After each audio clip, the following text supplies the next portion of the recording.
Assalamualaikum warahmatullahi wabarakatuh. Perkenalkan, nama saya Muhammad Destin Setiadi dari kelas Digital Marketing Angkatan 20. Di sini saya akan menjelaskan perkembangan bank syariah di Indonesia. Bank pada dasarnya merupakan entitas yang menghimpun dana dari masyarakat dalam bentuk pembiayaan atau dengan kata lain melakukan fungsinya sebagai lembaga keuangan.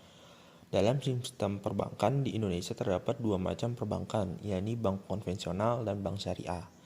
Menurut Undang-Undang Nomor 21 Tahun 2008 tentang bank syariah telah mengatur secara khusus bank syariah di Indonesia. Perbankan syariah adalah suatu yang menyangkut tentang bank syariah dan unit usaha syariah, mencakup kelembagaan, kegiatan usaha, serta cara dan proses dalam melaksanakan kegiatan usahanya. Bank syariah adalah bank yang menjalankan kegiatan usahanya berdasarkan prinsip syariah seperti keadilan dan keseimbangan, serta tidak mengandung gharar, masyir, riba, zalim, dan objek yang haram. Menurut Sudarsono, bank syariah adalah lembaga keuangan negara yang memberikan pembiayaan dan jasa-jasa lainnya di dalam lalu lintas pembiayaan dan juga peredaran uang yang beroperasi dalam prinsip-prinsip syariah. Semakin perkembangan perbankan syariah di Indonesia memberikan tantangan tersendiri bagi para pelakunya. Hal ini karena persaingan dalam bank konvensional juga semakin ketat, sehingga perbankan syariah harus memiliki tingkat market share yang besar. Hal ini agar dapat memicu perbankan syariah untuk dapat beroperasi pada kinerja agar mampu bersaing secara sehat dalam rangka meningkatkan market share. Manajemen perbankan merupakan hal yang mempengaruhi profitabilitas suatu bank. Kinerja manajemen keuangan perbankan syariah yang mencakup permodalan, likuiditas, efisiensi, aktivitas produktif, dan rentabilitas pada akhirnya akan mempengaruhi efisiensi dan efektivitas suatu bank yang dinyatakan dengan market share. Perbankan syariah seharusnya menguasai pangsa pasar dimakan dengan potensi pasar yang ada di Indonesia. Dengan market share yang kecil, tentunya saja perbankan syariah belum memberikan kontribusi yang lebih terhadap perekonomian Indonesia. Selain itu, dalam rangka menghadapi perdagangan global yang semakin tinggi terbuka, dibutuhkan tingkat market share yang tinggi sehingga perbankan syariah mampu bersaing.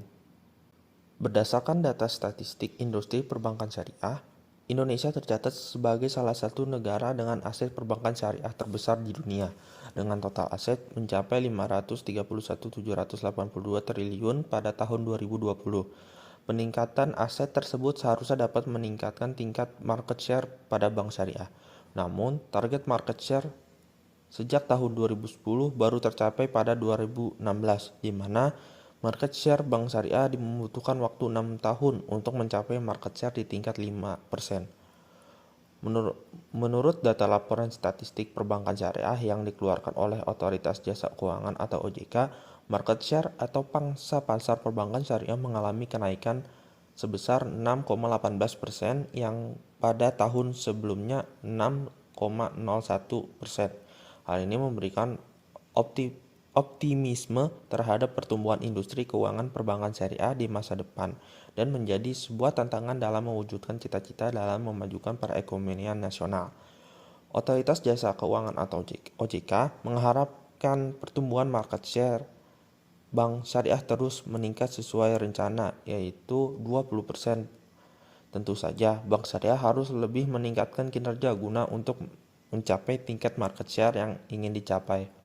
Untuk mendukung meningkatnya market share, berbagai indikator dalam kinerja keuangan bank pada dasarnya mencerminkan kinerja keuangan bank dalam menjalankan kegiatannya. Dalam indikator tersebut, dipaparkan rasio-rasio keuangan yang mengukur seberapa besar bank mampu mengelola keuangannya. Indikator yang sering digunakan dalam mengukur kinerja keuangan bank syariah adalah CER dan VDR. Sedangkan indikator probabilitasnya biasanya dengan ROA. Ukuran profitabilitas yang digunakan untuk meningkatnya kinerja suatu bank adalah Return on Asset atau ROA. ROA adalah rasio yang menggambarkan kemampuan bank dalam mengelola dana yang diinvestasikan dalam seluruh aktivitas yang menghasilkan keuntungan. ROA adalah gambaran produktivitas bank dalam mengelola dari operasional bank tersebut. Apabila produktivitas suatu bank meningkat, maka masyarakat akan mempercayakan untuk menempatkan dananya di bank tersebut. ROA digunakan untuk mengukur probabilitas bank karena Bank Indonesia sebagai pembina dan pengawas perbankan lebih mengutamakan nilai profitabilitas suatu bank yang diukur dengan aset dananya sebagai besarnya dari simpanan masyarakat. Standar terbaik ROA menurut Bank Indonesia minimal 1,5%.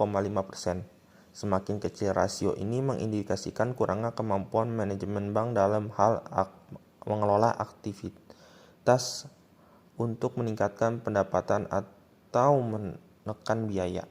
Dari tingkat ROA pada tahun 2019 hingga 2020, ROA Bank Syariah di Indonesia mengalami penurunan yakni 1,73% hingga 1,40%, sedangkan market share mengalami kenaikan sebesar 6,01% hingga 6,18%. Dikatakan dalam teori bahwa ROA memiliki pengaruh positif terhadap tingkat market share, sehingga tinggi rasio ROA suatu bank, maka semakin besar pula keuntungan yang diperoleh bank. Semakin baik kinerja dan posisi market share bank tersebut. Modal merupakan salah satu faktor penting bagi bank dalam mengembangkan usahanya dan menampung resiko kerugian. Modal bank diwakilkan dengan rasio capital adequacy ratio atau CER. CER adalah rasio yang memperlihatkan seberapa jauh seluruh aktivitas bank yang mengandung resiko ikut dibiayai dari dana modal sendiri.